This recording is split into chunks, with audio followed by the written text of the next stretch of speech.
মানুষের ঘরে চাল নাই, ডাল নাই, ভাত নাই। তাহলে আমি কিভাবে বলি, কিভাবে এই দাবি করি যে আমার রাষ্ট্রে, আমার দৌলায় ইনসাফ আছে? রাজনৈতিক সিদ্ধান্ত যেমন ট্যাক্স কি হবে না হবে, এটা যদিও অর্থনৈতিক সিদ্ধান্ত, কিন্তু অনেকটাই পলিটিক্যালি মোটিভেটেড। একজন মানুষ তার নিত্য প্রয়োজনীয় ব্যয় মেটাতে পারছে কিনা, সে স্যালারি পাচ্ছে, 2 বছর আগেও 20,000 টাকা স্যালারি পেত, এখনো 20,000 টাকা স্যালারি পায়, বাট সেই 20,000 টাকা দিয়ে তার যে ক্রয় ক্ষমতা ছিল, পারচেজিং পাওয়ার ছিল, সেটা অটুট থাকছে না, সেটা ডিমিনিশ হচ্ছে, কমে যাচ্ছে, হ্রাস পাচ্ছে। ইন্টারনাল ঋণ এবং এক্সটার্নাল ঋণ, ডোমেস্টিক ব্যাংকগুলো থেকে ঋণ নিয়ে ব্যাংকগুলোকে একদম খালি করে ফেলা হয়েছে। খাইলা তাকুনা দুলাতান বাইনাল আগনিয়া ইমিনকুম, অল্প কিছু ধনীর কাছে যেন অর্থ আপনার কুক্ষিবদ্ধ না হয়ে যায়, যেটা বর্তমানে হচ্ছে। সাপ্লাই চেইনের যে ফ্লোটা, এই ফ্লোটাকে ব্যাহত করছে কিনা, মাঝখানে সে মিডলম্যান হয়ে বসে আছে, চাঁদা দিতে হবে।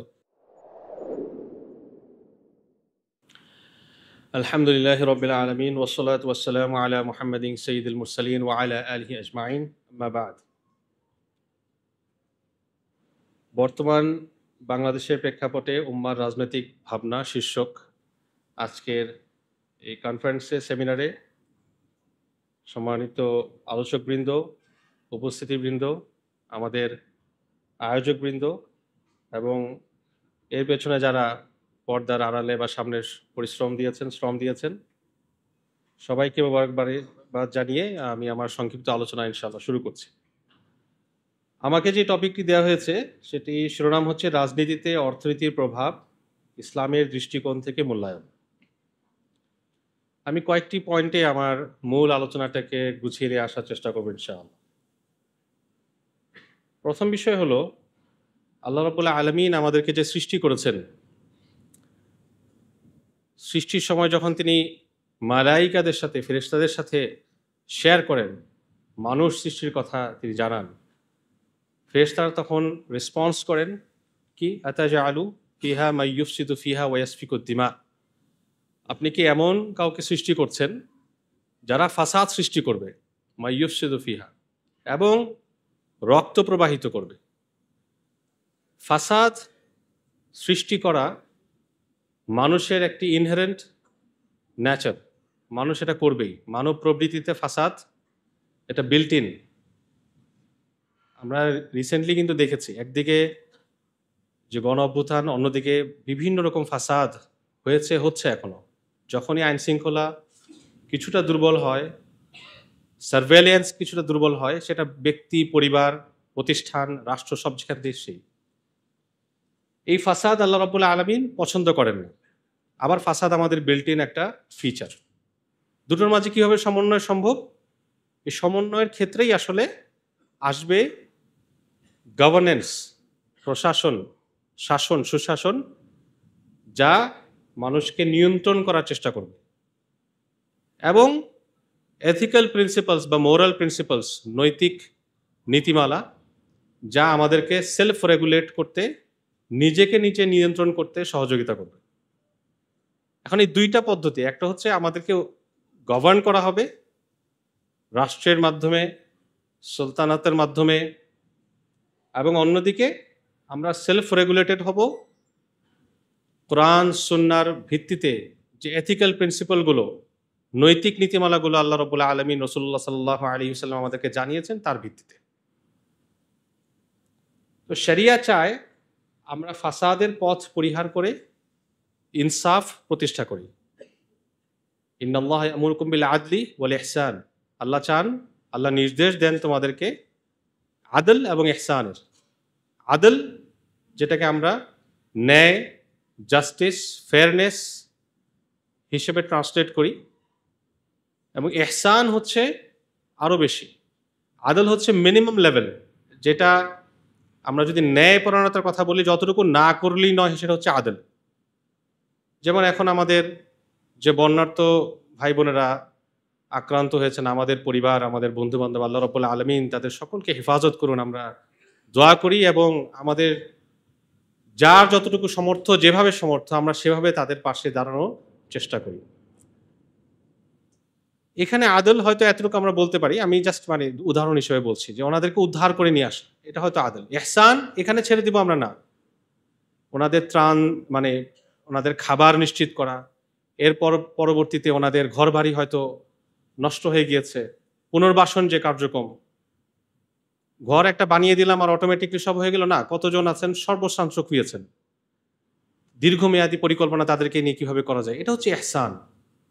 আর আদল হচ্ছে মিনিমাম বেঞ্চমার্ক, যতটুকু না করলেই নয় ইনসাফের বিচারে। সেটা যুগের প্রয়োজনে স্থান কাল পাত্রভেদে ভ্যারিয়েবল হতে পারে, পরিবর্তনশীল হতে পারে। তো আমি যেটা বলছিলাম সেটা হলো, শরিয়া চায় আমরা ফাসাদকে নিয়ন্ত্রণ করি। ফাসাদ আমরা এলিমিনেট হয়তো করতে পারবো না। আল্লাহ বারবার বলছেন ইন্নাল্লাহা লা ইউহিব্বুল মুফসিদিন। হ্যাঁ, আল্লাহ ফাসাদ সৃষ্টিকারীদেরকে পছন্দ করেন না, কোরআনে বারবার বলছেন। কিন্তু ফাসাদ এলিমিনেট করতে পারবো না, কারণ ফেরেশতারা বলেছেন এটা আমাদের একটা কোর ফিচার, মাই ইউফসিতু ফিহা, আমরা ফাসাদ সৃষ্টি করব। তাহলে ফাসাদকে নিয়ন্ত্রণ করতে পারি, এবং এই নিয়ন্ত্রণ করার ক্ষেত্রেই রাজনীতি বা রাষ্ট্রের বা দাওলার প্রয়োজন। এখন রাজনীতির কথা যদি আমরা বলি, রাষ্ট্রের কথা যদি বলি, দাওলার কথা যদি বলি, যারা মূলত এই ফাসাদকে নিয়ন্ত্রণ করবেন এবং ইনসাফ প্রতিষ্ঠা করবে, এটা তাদের একটা কোর অবজেক্টিভ। ইনসাফ প্রতিষ্ঠা করা, টু এস্টাবলিশ জাস্টিস, ইকামাতুল আদল। এখন ইনসাফ প্রতিষ্ঠার কথা যে আমরা বলছি, ইনসাফ প্রতিষ্ঠা করার এই ফলাফলটা, ইমপ্লিকেশনটা প্রকাশ পাবে কি দিয়ে? এটার একটা বড় প্রকাশই হচ্ছে আসলে অর্থনীতি দিয়ে। আমি বলছি যে আমার রাষ্ট্রের, আমার দাওলার মানুষ ইনসাফপূর্ণ অবস্থায় আছে। আচ্ছা ভাই, দেখি তো আপনার বাজারের কি অবস্থা। দেখলাম নিত্য প্রয়োজনীয় বাজার চড়া মূল্যে, মানুষ কিনতে পারছে না। মানুষের ঘরে চাল নাই, ডাল নাই, ভাত নাই। হ্যাঁ, সে আপনার নানাভাবে নিগ্রহের শিকার হচ্ছে আপনার অর্থনৈতিক বিভিন্ন কারণে। তাহলে আমি কিভাবে বলি, কিভাবে এই দাবি করি যে আমার রাষ্ট্রে, আমার দৌলায় ইনসাফ আছে? কাজে আমরা যখন রাজনীতি এবং অর্থনীতির মাঝে সম্পর্ক তৈরি করার চেষ্টা করি, এই সম্পর্কটা আসলে অত্যন্ত গভীর। রাজনৈতিক সিদ্ধান্তগুলো, পলিটিক্যাল ডিসিশনগুলো যেমনভাবে অর্থনীতিকে ডাইরেক্টলি ইম্প্যাক্ট করে, প্রভাবিত করে, একইভাবে অর্থনৈতিক অবস্থা রাজনৈতিক অবস্থাকে, স্থিতিশীলতা অস্থিতিশীলতার ক্ষেত্রে ডাইরেক্টলি ভূমিকা রাখে। সম্পর্কটা অত্যন্ত গভীর। রাজনৈতিক সিদ্ধান্ত যেমন ট্যাক্স কি হবে না হবে, এটা যদিও অর্থনৈতিক সিদ্ধান্ত, কিন্তু অনেকটাই পলিটিক্যালি মোটিভেটেড। কী ধরনের প্রজেক্ট নেওয়া হবে, ইনফ্রাস্ট্রাকচার ডেভেলপ নেওয়া হবে। আমি, আমার পকেটে টাকা নাই, রিজার্ভে টাকা নাই, কিন্তু আমি অনেকগুলো সেতুর কাজ নিলাম, এই করলাম সেই করলাম, এগুলো কিন্তু পলিটিক্যাল ডিসিশন, কিন্তু এগুলো ডাইরেক্টলি ইম্প্যাক্ট করছে অর্থনীতিতে, বাজারে। কাজে এই দুটার মাঝে রিলেশনশিপ অত্যন্ত গভীর। এটা ছিল আমার প্রথম পয়েন্ট। দ্বিতীয় পয়েন্ট যে আচ্ছা, এই অবস্থায় আমরা যদি এখন ইসলামের শুরু যুগ থেকে আমরা একটু এক্সামিন করতে চাই যে রাসূলুল্লাহ সাল্লাল্লাহু আলাইহি ওয়াসাল্লাম, এরপরে খুলাফা রাশিদুন রিদওয়ানুল্লাহি আলাইহিম আজমাইন, এবং পরবর্তীতে ইসলামী বিভিন্ন খেলাফতকালে রাষ্ট্রের অর্থনৈতিক পলিসিগুলো কেমন ছিল, ইকোনমিক পলিসিগুলো কেমন ছিল, এটা বলার আগে আমরা আজকের দিকে যদি তাকাই যে আমাদের প্রধানতম সমস্যাগুলো কি, অর্থনৈতিক সমস্যাগুলো কি, একদম মাইক্রো লেভেল থেকে যদি আমরা তাকাই, বাজারের কথাই শুরুতে আসবে। আমি যেটা একটু আগেই বললাম, একজন মানুষ তার নিত্য প্রয়োজনীয় ব্যয় মেটাতে পারছে কিনা।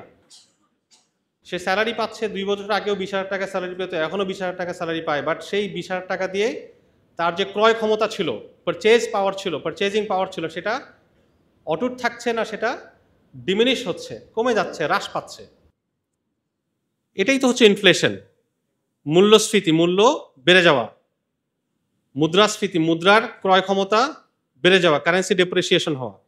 এখন এই মূল্যস্ফীতি কথা যদি আমরা বলি, বাজার নিয়ন্ত্রণের কথা বলি, এই জায়গাগুলোতে আমাদের বর্তমানে যেগুলো বড় ধরনের সমস্যা, এর পাশে আরও সমস্যা আছে যেগুলো হয়তো কিছু পরে বলবো। যেমন একটা বড় সমস্যা হচ্ছে আমাদের এই মুহূর্তে ঋণ, ইন্টারনাল ঋণ এবং এক্সটার্নাল ঋণ। ডোমেস্টিক ব্যাংকগুলো থেকে ঋণ নিয়ে ব্যাংকগুলোকে একদম খালি করে ফেলা হয়েছে। সরকারি ঋণ, বেসরকারি আপনার ঋণ তো বলা যায় না, এগুলোকে আমরা বলতে পারি করাপশন, দুর্নীতি। সেগুলোর কারণে ব্যাংক এবং অর্থনৈতিক ইনস্টিটিউশনগুলো আমাদের বেকায়দায় পড়ে আছে। এই সিচুয়েশন কি আগে যায়নি? বা আগে আমাদের মুসলিম খেলাফত কালগুলোতে আমরা কি ধরনের পলিসি দেখি? আমরা যদি পলিসিগুলোকে সামারাইজ করতে চাই, যেহেতু সময়ের আছে, লিমিটেশন আছে, আমি শুধু সামারাইজড ভাবে কয়েকটা জিনিস বলতে চাই। একটা বড় ধরনের ম্যাক্রো ইকোনমিক জায়গা থেকে যদি আমরা দেখি, সামষ্টিক অর্থনীতির জায়গা থেকে যদি দেখি, একটা বড় ধরনের পলিসি কনসিডারেশন আমরা দেখি, যেটা হচ্ছে ইসলামী যে রাষ্ট্র, তার মাঝে স্ট্যাবল কারেন্সি সিস্টেম, স্থিতিশীল মুদ্রা আপনার জারি রাখার একটা প্রচেষ্টা। সেক্ষেত্রে পরবর্তীকালে আমরা দেখেছি মুদ্রা মিন্ট করা হয়েছে, যেটাকে আমরা টাকশালের সাথে তুলনা করতে পারি, এবং সেটার ওয়েট, গোল্ড এবং সিলভারের ওয়েট ঠিক আছে কিনা, এটা অথেন্টিক কিনা। গোল্ডের ব্যাপার যখন আসে, সিলভারের ব্যাপার যখন আসে, অথেন্টিসিটি একটা ইস্যু। যেমন এখন আমাদের কাছে কেউ যদি বলে যে ভাই এই স্বর্ণটা আমি বিক্রি করতে চাই, তাহলে আমরা হয়তো কি করবো, একটা জুয়েলারিতে যাবো যে স্বর্ণটা আসলে খাঁটি কিনা।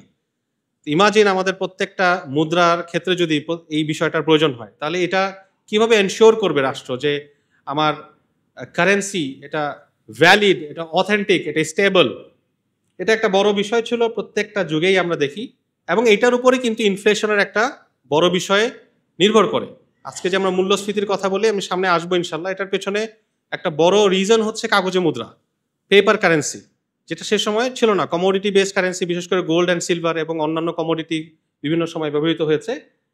এই স্টেবল কারেন্সি সিস্টেম যখন রাষ্ট্র ডাইরেক্টলি আপনার নিশ্চিত করার চেষ্টা করেছে, স্বাভাবিকভাবেই ইনফ্লেশন একেবারেই মিনিমাল ছিল। মানে যেই ইনফ্লেশন তো অবশ্যই থাকবে, কিন্তু এই ইনফ্লেশন মানে বলার মতো না।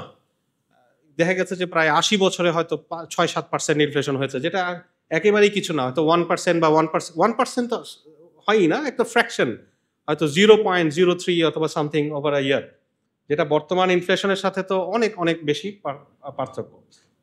2 নম্বর একটা ম্যাক্রো ইকোনমিক পলিসি আমরা যদি দেখি, সেটা হচ্ছে জাকাতকে ইনস্টিটিউশনালাইজ করা, এবং এটার মাধ্যমে ওয়েলথ রিডিস্ট্রিবিউশন। আমরা যদি শরিয়ার অর্থনৈতিক যে চিন্তাগুলো, এটার একটা কোর চিন্তা হচ্ছে অর্থ যেন কুক্ষিবদ্ধ না হয়ে যায় অল্প কিছু মানুষের কাছে। খাইলা তাকুনা দুলাতান বাইনাল আগনিয়া ইমিনকুম, অল্প কিছু ধনীর কাছে যেন অর্থ আপনার কুক্ষিবদ্ধ না হয়ে যায়, যেটা বর্তমানে হচ্ছে ক্যাপিটালিস্টিক ইকোনমিতে, পুঁজিবাদী অর্থনীতিতে এই বিষয়টা ঘটছে যে টপ 5, টপ 10 বা টপ এত % ধনীর কাছে দেখা যাবে বিশ্বের একটা বড় অংশের সম্পদ তাদের হাতে। এই রিডিস্ট্রিবিউশনটা আসলে হয় ম্যান্ডেটরি চ্যারিটি, 1 নম্বর, যেটা জাকাত, যা আমাদের প্রত্যেকের সম্পদে প্রায় সকল রকম গ্রোথ অ্যাসেট যেগুলোকে আমরা বলি, বর্ধনশীল, মূল্য বৃদ্ধি পায়, এই ধরনের যে সম্পদ, এগুলোর মাঝে শরিয়া আমাদেরকে প্রতি বছর একটা ম্যান্ডেটরি অ্যামাউন্ট অফ চ্যারিটি দিয়ে দিয়েছে যে এত % দিতেই হবে। যেমন ধরেন আমরা জাকাতুল মালের কথা যদি বলি, আমাদের ব্যবসায়িক সম্পদ এবং অন্যান্য গোল্ড সিলভার এই জায়গায় 2.5% ফর এক্সাম্পল আমাদেরকে দিতেই হবে। তাহলে এই 2.5% কিন্তু আমার ওনারশিপ থেকে আমি সার্কুলেট করে দিচ্ছি গরিব এবং যারা যোগ্য, বিভিন্ন যে মাসারিফ সূরা তাওবায় আল্লাহ রাব্বুল আলামিন বলেছেন 8টি খাত, সেখানে আমরা দিয়ে দিচ্ছি। এর উপর শুধু এতটুকুই না, বিভিন্ন খাতে সাদাকা, ওয়াকাফ, আমরা আমাদের সময় ওয়াকাফ বলতে শুধুমাত্র মসজিদ অথবা মাদ্রাসা এই ধরনের ইনস্টিটিউশনে ওয়াকাফের কথা চিন্তা করি, কিন্তু এক সময় আমাদের যে ইনফ্রাস্ট্রাকচার, যেমন রোডস, আমার এলাকার আপনার রাস্তা ভেঙে আছে, এখন এটার জন্য আমি অপেক্ষা করছি যে সরকারি ফান্ড আসবে। এটা তো ইসলামের স্পিরিট না। এই রাস্তাতে তো আমরাই চলাফেরা করব, সকলে মিলে আমরা ওয়াকফ করে পার্টিসিপেটরি ভাবে কিভাবে এটাকে করে ফেলতে পারি। চিকিৎসা, আপনার ইসলামের সেই যুগগুলোতে আমরা যদি দেখি, চিকিৎসাও একটা বড় অংশ কিন্তু ফান্ডেড বাই ওয়াকাফ। শিক্ষা তো প্রায় 100%ই আমরা বলতে পারি ওয়াকাফ। রাষ্ট্র তো কখনো শিক্ষার দায়িত্ব রাষ্ট্রকে চিন্তাই করতে হয় না। রাষ্ট্র কেন শিক্ষার কথা চিন্তা করবে? এই যে এখনো আমরা আমাদের দেশে মাদ্রাসাগুলো দেখি, বা শুধু মাদ্রাসা না, আমরা যদি ইউনিভার্সিটিগুলো দেখি, বিভিন্ন ইউনিভার্সিটি ট্রাস্ট মডেলে চলছে, এবং এই ট্রাস্টের আপনার সোর্স কিন্তু আমাদের মুসলিমদের ওয়াকাফ। বিভিন্ন রিসার্চ পেপার আছে এটার উপর, যে আমরা আজকে যেটাকে ট্রাস্ট বলে জানি, সেটার রুট আসলে ওয়াকাফ। মুসলিমদের যখন স্বর্ণযুগ ছিল, সেখান থেকে ওয়াকাফ স্ট্রাকচারটা ওনারা নিয়েছেন এবং মডিফাই করেছেন। তো যাই হোক, এটা একটা বড় ম্যাক্রো ইকোনমিক পলিসি ছিল, এই জাকাতের টাকা সেন্ট্রালি উত্তোলন করা, বিভিন্ন প্রভিন্স থেকে, বিভিন্ন স্টেট থেকে নেয়া, এবং সেগুলোকে আবার রিডিস্ট্রিবিউট করা, যার মাধ্যমে জাকাত এমন একটা টুল। বাই দ্য ওয়ে, আমরা হয়তো খোলা চোখে মনে হবে যে মাত্র 2.5%, মানে does it make any sense, নাউজুবিল্লাহ, অথবা হাউ ডাজ ইট মেক, আমার আগের স্টেটমেন্টটা ঠিক হয় না, how does it make a difference, এই 2.5% দিয়ে আসলে কি হবে, এরকম মনে হতে পারে আমাদের খোলা চোখে।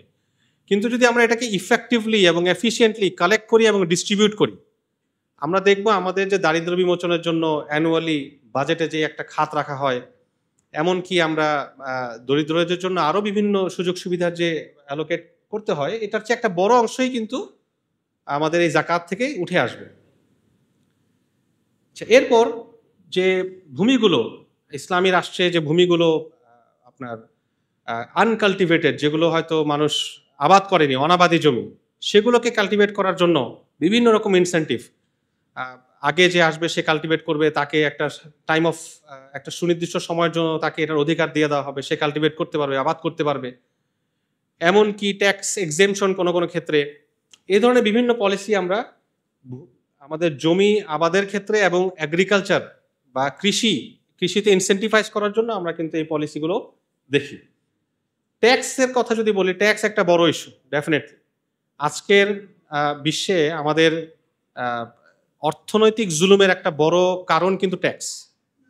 এই যে ট্যাক্স, যুগে যুগে আমরা দেখি ওলামায়ে কেরাম ট্যাক্স সিস্টেম নিয়ে বিভিন্ন কথা বলেছেন। মুসলিম আপনার ইতিহাসে আমাদের যদি আমরা ট্যাক্সের কথা বলি, কয়েক রকম ট্যাক্সের আমরা ধারণা পাই। যেমন একটা তো জাকাত। জাকাত আসলে ঠিক ট্যাক্স না, বাকি জাকাত একটা কন্ট্রিবিউশন, একটা একটা একটা চ্যারিটেবল কন্ট্রিবিউশন, যেটা প্রত্যেকে নিজ দায়িত্বে তার সম্পদ থেকে দেবে। এর বাহিরে আমরা খারাজ দেখি, জিজিয়া দেখি, যেটা অমুসলিমদের থেকে আপনার আদায় করা হয়েছে, তারা থাকবে নিরাপত্তার সাথে।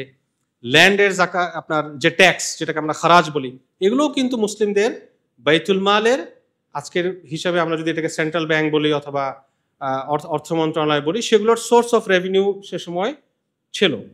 এখন এই ট্যাক্স পলিসিগুলো যুগে যুগেই মুসলিম শাসকরা রিভাইজ করেছেন, যেন সেটা জুলুম না হয়, যেন সেটা ইনসাফপূর্ণ হয়, মানুষ যেন সেটা আপনার টলারেবল মাত্রায় হয়, সহনশীল হয়। এই ধরনের কাজ তারা করেছেন। একটা বড় বিষয় ইনফ্রাস্ট্রাকচার এনশিওর করা। আমরা দেখি যে যুগে যুগেই, যে আজকে আমরা যে আমাদের যে দেশে যে এখন বন্যার বিষয়টা সামনে এসেছে, এটাকে যদি আমরা ভালো করে স্টাডি করতে চাই, কেন হলো, আমি বিভিন্ন জনের অনেক লেখা পড়েছি। এটার পেছনে আমাদের ইনফ্রাস্ট্রাকচারাল বেশ কিছু গ্যাপ আছে, যেগুলোর কারণে এই বন্যার সিচুয়েশনটা হয়েছে। হয়তো অবশ্যই এখানে তো আমাদের পার্শ্ববর্তী দেশ, তাদের জুলুম তো ডেফিনেটলি আছে। এর বাহিরে আমরা আরো অনেক কিছু করতে পারতাম, যেগুলো মুসলিম সরকার বৃন্দ যুগে যুগে করেছেন। তারা ক্যানেল করেছেন, রোডস করেছেন, এবং আরো বিভিন্ন ইনফ্রাস্ট্রাকচারগুলোকে তারা প্যাট্রোনাইজ করেছেন। ওয়াকাফ একটা বড় ফান্ডিং সোর্স ছিল, বাকি তারাও তাদের অন্যান্য ইনভেস্টমেন্ট দিয়ে, রাষ্ট্রের বিভিন্ন আপনার ইনকাম সোর্স দিয়ে এগুলোকে আপনার ট্যাকেল করার চেষ্টা করেছেন। লাস্ট বাট নট লিস্ট, আমরা পুরো ইকোনমিক সিস্টেমে যদি দেখি, এখন বর্তমান সময়ে আমরা সম্প্রতি সরকার পরিবর্তনের যে আরো অনেক নতুন তথ্য বেরোচ্ছে, যেগুলো আগে আমরা জানতাম, বাট ওভাবে হয়তো আমাদের কাছে পুরোপুরি এভিডেন্স আকারে ছিল না, এখন আমাদের কাছে আসছে। করাপশন, যেটা দুর্নীতি প্রায় সকল যুগেই, কিছু কিছু সময় ছাড়া ডেফিনেটলি মানুষ তো ফাসাদ প্রবণ, আমি আগেই বলেছি। কিন্তু দুর্নীতিকে কন্ট্রোল করার জন্য বিভিন্ন যুগেই মুসলিম শাসকদের একটা স্ট্রিক্ট পলিসি বা স্ট্রিক্ট গভর্নেন্স সবসময় কাজ করেছে। এবং এটা কয়েক লেভেলে, মাইক্রো লেভেলে আমরা দেখি হিসবা, যেটাকে আমরা মার্কেট রেগুলেটর বলতে পারি। বাজারের মাঝে কেউ খাদ্যে অথবা তার বিক্রয় যে বস্তুগুলো, সেখানে কোনো সে দুর্নীতি করছে কিনা, ভেজাল করছে কিনা, সে প্রাইস মানে অস্বাভাবিকভাবে হাইক করে দিয়েছে কিনা, এগুলো মার্কেট লেভেলে নিয়ন্ত্রণ করা হয়েছে। এবং এটার সাথে রিলেটেড হচ্ছে কেউ হোর্ডিং করছে কিনা, আপনার মজুদদার করছে কিনা নিত্য প্রয়োজনীয় পণ্য, অথবা সে সাপ্লাই চেনের যে এই ফ্লোটাকে ব্যাহত করছে কিনা, মাঝখানে সে মিডলম্যান হয়ে বসে আছে, চাঁদা দিতে হবে। হ্যাঁ, এখান থেকে আপনার পণ্যটা এই পাশ থেকে এই পাশে আসলে চাঁদা দিতে হবে। অথবা কৃষককে সে সাপ্রেস করছে না, এই মূল্যেই আমাকে বিক্রি করতে হবে। এই জায়গাগুলোতে কিন্তু প্রচুর হাদিস এবং কোরআনের বিভিন্ন দিক নির্দেশনা আমরা দেখতে পাই, যখন ইকোনমিক পলিসি নিয়ে আমরা স্টাডি করি, যে শরিয়া চায় আমার সাপ্লাই চেইন একদম কৃষকের মাঠ থেকে নিয়ে আমাদের রিটেইল বাজার পর্যন্ত সাপ্লাই চেইনটা যেন স্মুথ হয়। এখানে যে কোনো আননেসেসারি ইন্টারমিডিয়েশন বা মধ্যস্বত্বভোগী না চলে আসে, যেটা প্রাইসকে ইনফ্লেট করে, প্রাইসকে আপনার বাড়িয়ে দেয়। মাইক্রো ইকোনমিক পলিসির জায়গা থেকে যদি দেখি, ক্ষুদ্র অর্থনীতির জায়গা থেকে, আমি মার্কেট রেগুলেশনের কথা আগেই বলেছি। এর পাশাপাশি মানুষ যেন নির্বিঘ্নে ব্যবসা করতে পারে। আপনারা জানেন যে রাসূলুল্লাহ সাল্লাল্লাহু আলাইহি ওয়াসাল্লাম যে কুরাইশদের কাছে প্রেরিত হয়েছিলেন, সে কুরাইশদের একটা বড় ইনকাম সোর্সই আসলে কি ছিল? ট্রেড। এই জন্য আল্লাহ রাব্বুল আলামিন আল কোরআনুল কারীমে অনেক ক্ষেত্রে ট্রেড রিলেটেড শব্দ ব্যবহার করেছেন। তিজারা, হ্যাঁ, যে ইশতারা, বিক্রয় করেছেন আল্লাহ তাআলা। ইন্নাল্লাহ ইশতারা মিনাল মুমিনিনা আনফুসাহুম, আল্লাহ তাআলা মুমিনদের কাছ থেকে তাদেরকে কিনে নিয়েছেন। এই যে ক্রয় বিক্রয়, এই ধরনের শব্দগুলো আমরা দেখব বেশি ব্যবহার হয়েছে, কারণ ওইটা ছিল ওনাদের কাছে খুব মানে ইজি এক্সাম্পল, খুব সহজ উদাহরণ বোঝার জন্য। এই ট্রেডটা যেন আমি ইজিলি ফ্যাসিলিটেট করতে পারি, তাহলে আমার কি দরকার? আমার দরকার অবশ্যই ইন্টারন্যাশনাল কানেক্টিভিটি দরকার, পাশাপাশি এই যে যেমন রেহলাতা সীতাই ওয়াসইফ, সে সময়ও মানুষ ট্রেড রাউটগুলো ছিল, এই ট্রেড রাউটগুলোতে যেন নিরাপত্তা থাকে, মানুষ যেন নিরাপত্তার সাথে এক জায়গা থেকে আরেক জায়গায় মালামাল নিয়ে যেতে পারে, আবার মালামাল বহন করে নিয়ে আসতে পারে। পাশাপাশি ইন জেনারেল সকল ক্ষেত্রে ইকোনমিক অ্যাক্টিভিটিটা স্টিমুলেস করা, এনকারেজ করা, এই ধরনের পলিসি বিভিন্ন সময় আমরা মাইক্রো ইকোনমিক জায়গা থেকে দেখি যে মুসলিম শাসকগণ করার চেষ্টা করেছেন। সর্বোপরি এর বাহিরেও আমরা যদি আরও কিছু বিষয় চিন্তা করি, যে আসলে আমি শুরুতেই যে কথাটা বলে আসছি, যে অর্থনীতি বলি আর রাষ্ট্রনীতি বলি, রাজনীতি বলি, শরিয়া যেটা চায় সেটা হচ্ছে আদল যেন প্রতিষ্ঠা পায়। শরিয়া চায় ইনসাফ যেন প্রতিষ্ঠা পায়। এখন ইনসাফ প্রতিষ্ঠার জন্য একটা রাষ্ট্রের আসলে দায়িত্বটা কি, বা ওভারঅল আসলে একটা রাষ্ট্রের দায়িত্ব কি হওয়া উচিত? আমরা দেখি ওলামায়ে কেরাম এই জায়গায় মোটা দাগে 3টা দায়িত্বের কথা বলেন। 1 নম্বর হচ্ছে অন্যান্য দেশ অথবা অন্যান্য এম্পায়ার এগুলোর থেকে রাষ্ট্রকে রক্ষা করার জন্য যে ডিফেন্স সিস্টেম, আর্মি। 2 নম্বর হচ্ছে আদল বা ইনসাফ প্রতিষ্ঠা করা, সেটা সকল ক্ষেত্রে, যেটা অলরেডি আমি কয়েকবার বললাম। 3 নম্বর প্রায়োরিটি হচ্ছে তার যে স্বাভাবিক সুযোগ সুবিধা নাগরিকদের জন্য নিশ্চিত করার চেষ্টা করা। ওয়েস্টার্ন এখন যে রাষ্ট্রীয় অবকাঠামো, এই 3 নম্বরটা এখন অনেক জায়গায় দেখা যাবে একটা হাই প্রায়োরিটি পাচ্ছে। ইনসাফ প্রতিষ্ঠা করার চেয়ে সুযোগ সুবিধা তৈরি করা হয়, এবং সুযোগ সুবিধা নাগরিকদের জন্য অবশ্যই আমরা করব, কিন্তু সেটার জন্য আমার বাজেট আছে কিনা, আমার রেভিনিউ আছে কিনা। আমরা ইসলামী যে শাসনকালগুলো, সেখানে আমরা এটা দেখি না যে রাষ্ট্রের অর্থ নেই, সোর্স অফ ইনকাম নেই, কিন্তু ওভার স্পেন্ড করার যে প্রবণতা, সেটা সেভাবে কিন্তু আমরা দেখি না। এই ওভার স্পেন্ড করার প্রবণতাটার পেছনেও কিন্তু আধুনিক যে আপনার পেপার কারেন্সি, তারপর ব্যাংকিং সিস্টেম যেটা ফ্র্যাকশনাল রিজার্ভ ব্যাংকিং এর মধ্য দিয়ে চলে, এগুলোও কিন্তু একটা ইনফ্লেটের একটা ভূমিকা রাখছে, যে আমি ইচ্ছে মতো আমার ক্রেডিট লাইন বাড়াতে পারি অমুক জায়গা থেকে লোন নিয়ে, এবং আমার এমন জায়গায় আমি ইনভেস্ট করতে পারি রাষ্ট্রীয় অর্থ, যেটা হয়তো আমার নাগরিকদের খুব বেশি প্রয়োজন নেই। একটা ইসলামিক রাষ্ট্রের কথা যদি আমরা বলি, মুসলিম রাষ্ট্রের কথা যদি বলি, সেখানে প্রায়োরিটাইজেশনের একটা বিষয় আছে। কোন ধরনের প্রজেক্টগুলোতে আমরা ব্যয় করব? অবশ্যই আমার ব্যয় নাগরিকদের সুযোগ সুবিধার জন্য ডেফিনেটলি হবে, কিন্তু সব সুযোগ সুবিধা কিন্তু রাষ্ট্র দিবে না বা দিতে পারবে না। এখানে ওয়াকাফকে এনকারেজ করা, শুরুতেই যেমন বলেছি, ইনফ্রাস্ট্রাকচারাল ডেভেলপমেন্টের কথা বলি, শিক্ষার কথা বলি, চিকিৎসার কথা বলি, অধিকাংশ ক্ষেত্রে ওয়াকাফকে স্টিমুলেট করা।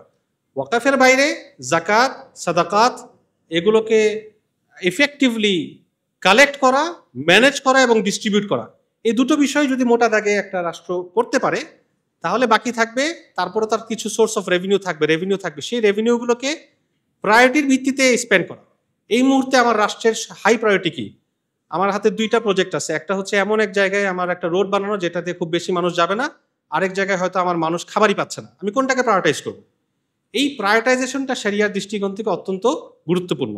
আমরা আরেকটা ডিসিপ্লিনের কথা জানি, মাকাসিদ আল শরিয়া বা দ্য অবজেক্টিভস অফ শরিয়া, শরিয়ার উদ্দেশ্যসমূহ। এই মাকাসিদ আল শরিয়ার যারা আলোচনা করেছেন, ইমাম শাতিবী রাহিমাহুল্লাহ সহ অন্যান্য, ওনারা কিন্তু এই প্রায়োরিটাইজেশনের কথা বলেছেন। জরুরাত, হাজিয়াত, তারপর তাহসিনিয়াত, এই ক্যাটাগরিতে আমরা আমাদের নিত্য একেবারেই প্রয়োজনীয়, যেটা না হলেই নয়, ব্যক্তি জীবনে, সামাজিক জীবনে, রাষ্ট্রীয় জীবনে কিভাবে প্রায়োরিটাইজ করব। এরপর আরেকটু ভালো, যেগুলো হলে ভালো, না হলে অসুবিধা নাই।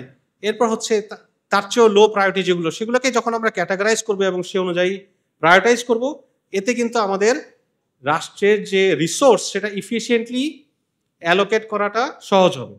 এবং এই ইফিশিয়েন্টলি যখন আমরা অ্যালোকেট করতে পারবো আমাদের রাষ্ট্রের রিসোর্সগুলোকে, আমার জনগণের উপর ট্যাক্স বার্ডেন কিন্তু এত ইনফিনিট হারে বাড়ানোর প্রয়োজন নাই।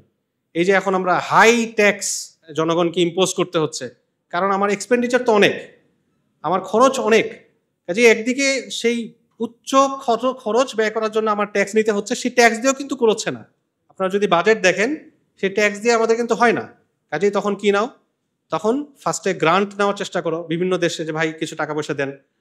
আর কেউ তো ফ্রি টাকা দেবে না, যখনই আপনি টাকা পয়সা চাইবেন তখনই বলবে ঠিক আছে দিব, কিন্তু এটা রাখতে হবে, ওইটা করতে হবে, এই জিনিসটা কিন্তু করতে হবে। তখন আমরা দেখব বিভিন্ন অদ্ভুত সব পলিসি আমাদের দেশে আসছে, যেটা আমাদের দেশের ধর্মীয় সাংস্কৃতিক কোনো কালচারের সাথে যায় না। আর এটাও যখন না হবে, তখন কি হবে? লোন, যেটা এখন আমাদের দেশ সাফার করছে, হাই ডোমেস্টিক এবং এক্সটার্নাল ডেপ্ট, ঋণ, যে ঋণগুলো আমাদেরকে ক্রমান্বয়ে পরিশোধ করতে হবে, এবং এই পরিশোধের চাপ কিন্তু আমাদের এই প্রজন্ম এবং আগামী কয়েক প্রজন্মকে হয়তো বহন করতে হবে, নাউজুবিল্লাহি মিন যালিক। আমি শেষ করছি যে আমাদের আসলে করণীয় কি আছে। আমরা যখন আমার বিষয়টা কি ছিল, রাজনীতি এবং অর্থনীতির মাঝে যে প্যারালালটা, সম্পর্কটা, সেটাকে ড্র করা। এখন আমাদের এই পরিবর্তিত রাজনৈতিক প্রেক্ষাপটে আমরা যদি চাই যে ইসলামের এই প্রিন্সিপালগুলো, অর্থনৈতিক প্রিন্সিপালগুলোকে ইমপ্লিমেন্ট করতে, এখানে আমাদের কি করণীয় আছে? দেখুন, আমরা যখন অর্থনৈতিক প্রিন্সিপাল কথা বলছি, মোটা দাগে আমাদের তো অবজেক্টিভ এটাই যে আমরা ইনসাফ প্রতিষ্ঠা করা। ইন্নাল্লাহ ইয়ামুরুকুম বিল আদলি ওয়াল ইহসান, আমি শুরু করেছি যে এই বক্তব্যটা দিয়ে। এখন সেই ইনসাফ মোটা দাগে যদি প্রতিষ্ঠা করতে হয়, তাহলে রাষ্ট্রের টপ লেভেল থেকে একে একে করে পলিসিগুলো আমার নিচ পর্যন্ত, মাইক্রো লেভেল পর্যন্ত ডিসেমিনেট হবে। সেটা যদি আমরা ওভারনাইট করতে পারতাম, তাতে অবশ্যই বেস্ট চয়েস। কিন্তু এটা ওভারনাইট, রাতারাতি এক সুইচে আসলে হবে না। অবশ্যই এটার জন্য আমাদের অনেকে কাজ করছেন। আল্লাহ রাব্বুল আলামিন তাদেরকে হিম্মত এবং তৌফিক দান করুন। এই অবস্থায় এখন আমাদের বর্তমান পরিস্থিতি কি আমাদের কিছুই করার নেই? না আমরা ওই সময়টা পর্যন্ত অপেক্ষা করব যখন রাষ্ট্রের টপ থেকে বটম সবকিছু ইসলামী অনুশাসন মেনে চলবে? এই জায়গায় গিয়ে আমাদের যদি শরিয়ার আমরা আয়াতগুলো দেখি, আল কোরআনুল কারীমে আল্লাহ রাব্বুল আলামিন সুস্পষ্টভাবে রিবা হারাম করেছেন। ওয়া হাল্লাল্লাহুল বাই'a ওয়া হাররামার রিবা। রিবা যারা খায়, সুদ যারা খায়, আল্লাহ রাব্বুল আলামিন তাদের ব্যাপারে যুদ্ধের ঘোষণা দিয়েছেন। ফা ইল্লাম তাফআলু ফাআযানু বিহারবিন মিনাল্লাহি ওয়া রাসূলিহি। রাসূলুল্লাহ সাল্লাল্লাহু আলাইহি ওয়াসাল্লাম লানত করেছেন, হ্যাঁ, লানা রাসূলুল্লাহ সাল্লাল্লাহু আলাইহি ওয়াসাল্লাম আকিলুর রিবা ওয়া মুকিলাহু ওয়া শাহিদাইহি ওয়া কাতিবাহু। রিবা যে লেখে, রিবা যে উইটনেস থাকে, সাক্ষী থাকে, রিবা যে খায়, রিবা যে খাওয়ায়, সবাইকে রাসূল সাল্লাল্লাহু আলাইহি ওয়াসাল্লাম কার্স করেছেন, অভিশাপ করেছেন। এখন আমরা কি করতে পারি? ডেফিনেটলি বর্তমান সমস্যার একটা বড় রিজন হচ্ছে, কারণ হচ্ছে এই যে আমাদের অর্থনৈতিক দৃষ্টিকোণ থেকে আমাদের কাগজে মুদ্রা, আমাদের এই যে ব্যাংকিং সিস্টেম, যেটা আনলিমিটেড মানি ক্রিয়েশনের একটা বলা যায় একটা স্বাধীনতা দিয়ে দেয়, হ্যাঁ, এবং এরপরে যুক্ত হচ্ছে করাপশন। আমরা আমাদের জায়গা থেকে যদি রিবা থেকে বের হয়ে আসতে চাই, আমরা অবশ্যই ওই পলিসিগুলোতে আমরা যার যার জায়গা থেকে এবং যাদের সেই জায়গায় হাত আছে, আমরাও চেষ্টা করছি বর্তমান সরকারকে এই পলিসিগুলো তাদেরকে জানাতে যে শরিয়ার এই পলিসিগুলো আপনারা নিলে আমাদের রাষ্ট্র, আমাদের সকলের উপকার হবে। কিন্তু এর বাহিরে একজন লেম্যান, একেবারে একজন সাধারণ জায়গা থেকে, আমাদের করণীয় জায়গা থেকে আমি জাস্ট একটা দুইটা পয়েন্ট আপনাদের সাথে বলে শেষ করতে চাই। সেটা হচ্ছে, আমরা যখন রিবা থেকে বের হয়ে আসতে চাচ্ছি, রিবার সাথে রিলেটেড সকল ধরনের প্রতিষ্ঠান, ইনস্টিটিউশন, এখান থেকে আমাদের বের হয়ে আসা জরুরি। আমরা জানি যে আমাদের দেশের অর্থনীতিতে একটা বড় ধরনের ইনফ্লুয়েন্স রাখে হচ্ছে ব্যাংকিং সিস্টেম। আমরা যদি এখান থেকে বের হয়ে আসতে পারি, সবচেয়ে বেস্ট। ব্যাংকিংয়ের বিভিন্ন সেবা পরিষেবা, যেমন পেমেন্ট, ট্রান্সফার, টাকা পাঠানো, রেমিটেন্স ট্রান্সফার, এগুলো অনেক কিছু কিন্তু এখন ব্যাংকের বাহিরে হচ্ছে, ই ওয়ালেট দিয়ে, অন্যান্য ছোট পরিষেবা দিয়ে হচ্ছে। ইনভেস্টমেন্ট, কোনো একটা প্রজেক্টে ইনভেস্ট করা, এটাও কিন্তু এখন ব্যাংকিং সিস্টেমের বাহিরে নানাভাবে নানা দেশে ক্রাউড ফান্ডিং, অল্টারনেটিভ ফাইন্যান্স ইত্যাদির মাধ্যমে হচ্ছে। এই জায়গাগুলোতে আমরা ব্যাংকিং সিস্টেম থেকে বিভিন্নভাবে আস্তে আস্তে যতটা বের হয়ে আসতে পারবো, সামগ্রিকভাবে আমাদের পুরো দেশ, আমাদের রাষ্ট্র, আমাদের জনগণ এর সুফল বহন করবে। যেই জায়গায় আমাদের ব্যাংকিং থেকে ইমিডিয়েটলি বের হওয়া সম্ভব না, সেখানে আমাদের মাথায় রাখতে হবে শুধু ব্যাংকিংয়ের সাথে কোনোভাবেই আমরা যুক্ত হতে পারি না। তাহলে প্রশ্ন আসবে, ইসলামী ব্যাংকিং কি করবো? আমরা জানি ইসলামী ব্যাংকিংয়ের নিউজগুলো বর্তমানে, হ্যাঁ, এক একটা ব্যাংকগুলোকে পুরো করাপশন করে খালি করে দেওয়া হয়েছে। এটা আমাদের জন্য চরম দুর্ভাগ্যের একটি বিষয়।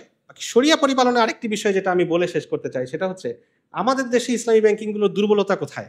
কেন ইসলামী ব্যাংকিংগুলো, ইসলামিক ইন্স্যুরেন্সগুলো, ইসলামী পুঁজিবাজার পরিপূর্ণভাবে ইসলামিক করতে পারছে না? এই প্রশ্নটা আমরা প্রায়শই শুনি।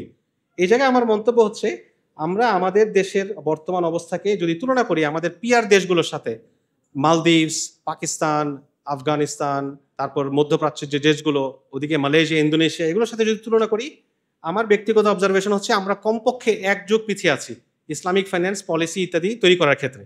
আমাদের দেশে এখনো পর্যন্ত একটা ইসলামিক ব্যাংকিং, ইসলামিক ফাইন্যান্স আইন নেই। শরিয়া গভর্নেন্স যে ফ্রেমওয়ার্ক, যেটার মাধ্যমে নিশ্চিত করা হয় যে শরিয়া পরিপালনের সকল অঙ্গ সঠিকভাবে কাজ করবে একটা ইসলামী আর্থিক প্রতিষ্ঠানে, এটা এখন পর্যন্ত সেই 2008-9-এর অত্যন্ত দুর্বল, যেটাকে এখন পর্যন্ত আপডেট করা হয়নি। আমাদের এই জায়গাগুলোতে কথা বলা দরকার এবং এই জায়গায় ডিমান্ড তৈরি করা দরকার।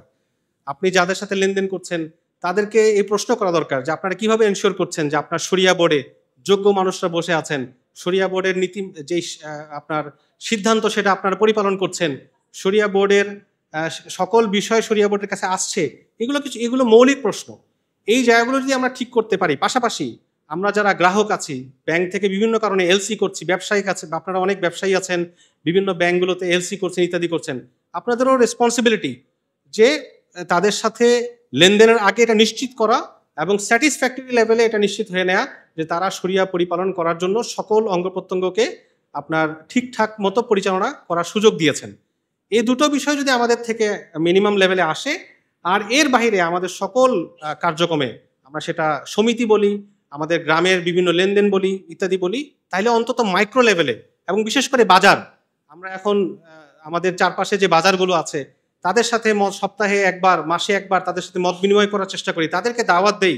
এই যে আপনার মানে আপনার আনকন্ট্রোলড প্রাইস ইনফ্লেশন, পাশাপাশি আপনার বিভিন্ন রকম দুর্নীতি বা বিভিন্ন রকম ক্ষতিকারক পদার্থ তারা অনেক সময় পণ্যের মাঝে মিশ্রণ করেন, এই জিনিসগুলো যে শরিয়া একেবারেই অপছন্দ করে, শরিয়ার দৃষ্টিকোণ থেকে যেগুলো আপনার জায়েজ নেই, কোথাও কোথাও হয়তো হারামের পর্যায়ে চলে যাবে, এই দাওয়াতগুলো তাদেরকে দেওয়ার চেষ্টা করি। তাহলে এটা হচ্ছে আমাদের মাইক্রো লেভেল।